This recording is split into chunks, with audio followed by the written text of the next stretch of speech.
lipstick बका था colour के चुना जस गोर भइल गलिया निखर के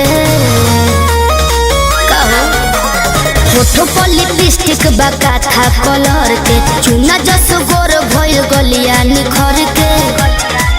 तोहर का विचार अब हो जाना पर मौका मिली त चुकब ना सुना जवानी तो हजारदा के पानी भइल चबाइले की ठूक बना जवानी तो हजारदा के पान भइल चबाइले की ठूक बना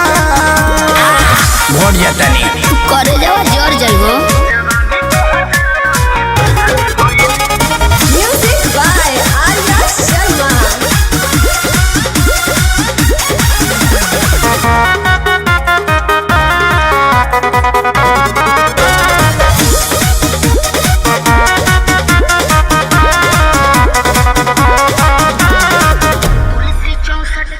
तुलसी 64 की मामी ये राजा भइल बा मोर अंगड़ाई यही से ताव पता चाव से दिया खानी की नहसा हो जाई पावर बहु प्यास लगी तुलसी 64 की मामी ये राजा भइल बा मोर अंगड़ाई यही से ताव पता चाव से दिया खानी की नहसा हो जाई तू करो न फील मन भइल बगिल पानी डलबा त सुख बना अच्छा हाँ जवानी तो हजारदा के पानी भइल चबाइले की ठूक बना जवानी तो हजारदा के पानी भइल चबाइले की ठूक बना मछिया के गिर जइबो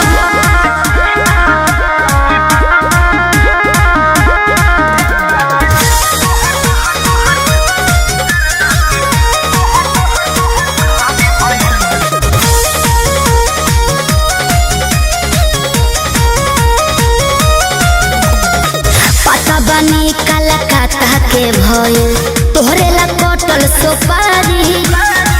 इहे बकारम करी उठी सुती पारन आदत लगवल खेसारी ज्यादा हो बाबू जियान हो जइबो